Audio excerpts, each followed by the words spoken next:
So you know you want an aquarium in your home. It's fun to have a fish tank, but maybe you just don't know what kind of fish you want to keep or what kind of aquarium you want to have or what you're equipped to take care of. So today we'll talk a little bit about the types of options that you have to look at before you get your first tank. So before you get your fish tank, before you start your aquarium, or maybe you already bought the aquarium but you haven't set it up yet, the most important thing to do is do your homework. So what I mean by homework is do your research. So that means going in, doing research online, reading some articles on different websites, watching videos from well-known YouTubers that are knowledgeable and can teach you something.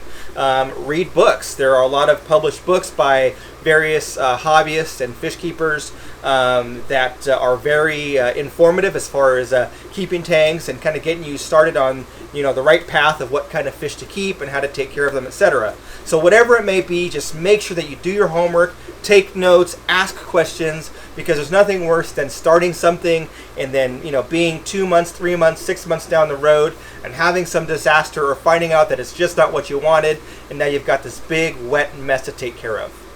The second thing to do, once you've done your homework and your research and you've looked into how to take care of fish and understanding how to cycle a tank and things like that, the next thing to do is to decide what kind of tank do you want. So there are a few choices when you're looking at aquariums. There's actually a lot of choices, but we'll kind of break them down into kind of generalized categories. So that's going to be freshwater, saltwater, or brackish water. Brackish water is a mixture of salt and fresh water, and generally that is any time that you have a river or some fresh body of water, usually a river, that's meeting the ocean, and that water mixes in that kind of area between the mouth of the river and the ocean where the water is brackish, so it's partly salty, partly fresh, and there are some fish that thrive in those environments. So when you're looking at freshwater, there are a couple of categories. There's tropical and there's cold water. So cold water is going to be things like white cloud minnows, or cool water, I should say, white cloud minnows, goldfish, etc. And there are other native species to North America, as an example, that do well in cold water systems. And then there's the tropical fish. So tropical fish are going to be, a lot of the fish that you see in your local fish stores, South American cichlids, African cichlids, tetras, all kinds of fish like that you would find in your local fish store, and usually the freshwater tropical fish are most prevalent. The other category is saltwater. So maybe that that you want a saltwater tank. You've seen a lot of TV shows and you think it's cool to have a saltwater tank, and it is, but it is more work. So maybe you need to decide, do you want to have a reef tank or do you want to have what's called like a fowler tank? So fowler means fish only with live rock. So it's just an acronym for those words. So basically what that means is you have some rock that has been kept in an environment where there's beneficial bacteria on that rock and it's alive, so to speak.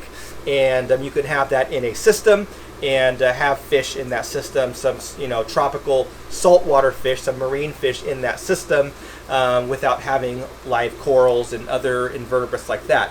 Now if you go to reef, then you're talking kind of a whole nother level, and typically there's a lot more money involved because you need really special lighting, you need additional equipment like skimmers and reactors and stuff like that. So if you're just getting in the hobby, maybe a reef tank is not the best thing to do. I'm not saying it can't be done. If you do, make sure that you do all your homework and do all your research, because it is kind of a long journey and there's a lot involved in those tanks. So anyway, when you're looking at getting a tank, you have to decide, do you want a freshwater tank?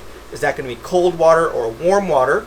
And then, or do you want a saltwater tank, which will be either without corals, or do you want to have like a full reef system and have it look like the ocean? And then lastly, do you want to get into some really cool fish that a lot of people don't keep? And that's the brackish system, where you have a mixture of salt and fresh water, and that can be a lot of fun. So once you've decided on the kind of fish that you're going to keep, you got to look at your space. So that means you have to look at your home. Do you live in an apartment? Do you live in a big house? Are you on the 10th floor? Do you have a single-story home? So these are all things to consider when deciding what kind of tank you're going to get. So maybe you want to have a reef tank, but you live on the 15th floor of an apartment building and you can't have anything that's too heavy, or maybe the apartment building doesn't allow you to have anything larger than a 10-gallon tank. So then you're going to have to do some kind of nano system, right? Where you're going to have like some kind of 10-gallon cube tank with a couple clownfish, maybe a couple pieces of live coral and some anemones and things like that. And those can be some really fun and beautiful tanks. But that's going to be different than having, a 280-gallon reef tank with, all kinds of large tangs and things swimming around. So you need to decide, what you can accommodate and the space that you have. The other thing to consider when you're setting up your tank and you're looking at your space is, obviously you want to know where you're putting it. Is it close to a drain? Is it close to a water supply? Because you are going to be doing water changes. So will it be easy to drain the tank? Will it be easy to fill the tank? And is it away from sunlight? So you don't want to put a tank near a window unless you are growing a lot of plants and you know what you're doing and you can regulate the algae and take care of it. Typically, you don't want to have a tank near a window because it can cause some imbalances and you'll have a bunch of algae. And it's not bad for the tank, but it doesn't look good for most hobbyists. You also want to look at your floors. So can your floors handle the weight of a tank?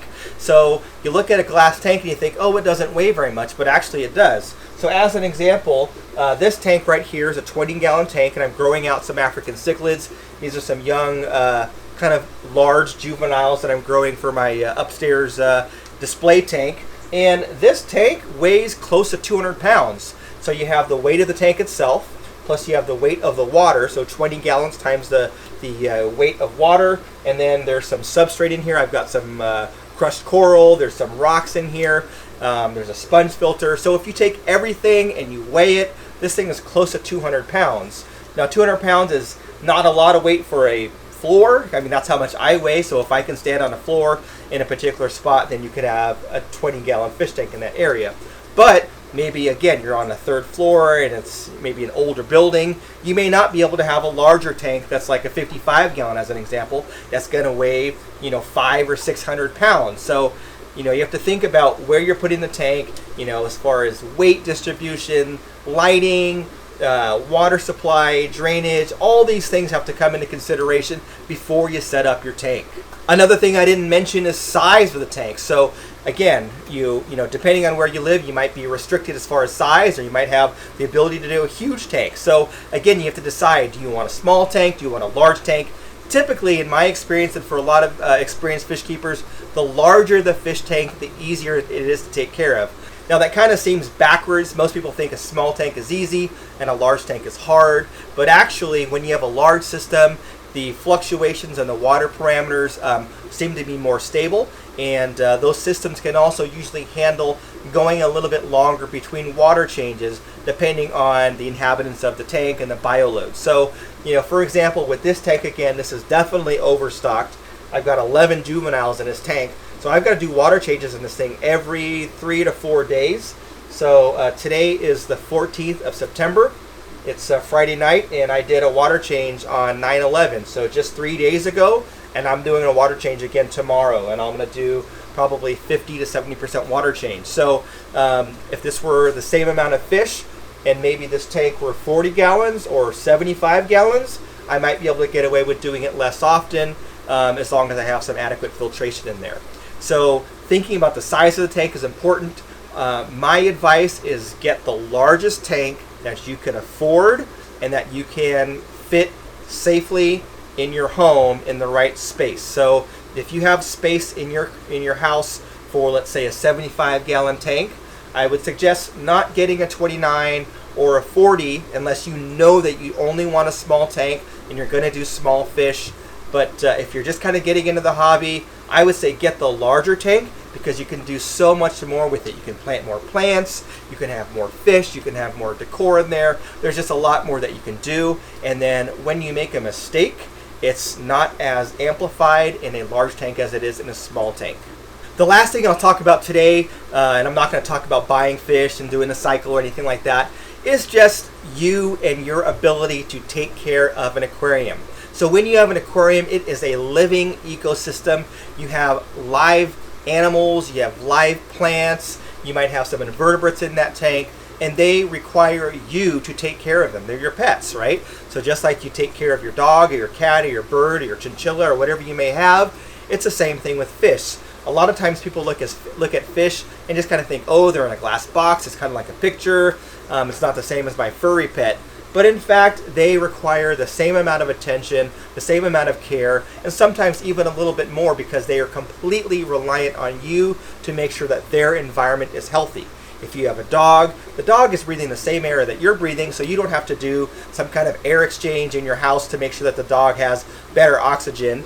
It's the same, atmospheric oxygen that we're all breathing, so the dog's fine as long as the dog's fed, as long as the dog is bathed and has a nice place to sleep and kept dry and warm, has water, the dog is fine, right? With fish, of course you want to make sure that you feed them and everything, but you have to make sure that the water parameters are correct, right? So you can't leave a tank alone for 3 weeks and just expect it to be perfect as long as you're feeding it, because you might have like some kind of nitrite spike or a nitrate spike or some ammonia problem, and the fish will die because they are reliant on you to take care of their environment. So before you get into keeping a tank, before you get into purchasing your tank or buying your fish, really think about, is this something that you can commit to, because you want to make sure that you enjoy it. You want to make sure that you get some type of fulfillment from taking care of the fish and enjoying the fish and looking at them, talking about them, talking to other people about them. So again, really sit back and think about that as you're doing your research, and that's going to help you decide what kind of fish you keep. So as an example, talking about African cichlids again, they're really pretty, they're exciting, they move around, they fight a little bit, but they're not the easiest fish to keep because they are aggressive and they're messy. So for someone keeping African cichlids, it's more work than someone that's keeping platies, as an example. So if you're keeping some live bearer, you can put plants in there, you can have other stuff in the tank, and it kind of helps with the filtration. They're not as messy, it's not as much work, they don't kill each other, where the African cichlids will. So these are all things to consider as you are doing your research and thinking about getting your tank. If you like this video, give it a thumbs up. If you haven't yet subscribed, hit that subscription notification and all that good stuff over there, and subscribe to the channel. Thanks for watching. We'll catch you on the next one.